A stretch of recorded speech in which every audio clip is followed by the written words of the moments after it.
Configurar el temporizador en rico oficio de la serie 2 en adelante. Vamos a presionar la tecla User Tools Counter, ajustes del sistema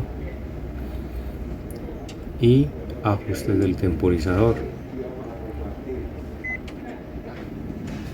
El primero es modo reposo, que nos apagará la pantalla táctil apenas pase el tiempo que le configuremos, de 0 a 240 minutos. Terminamos con numeral.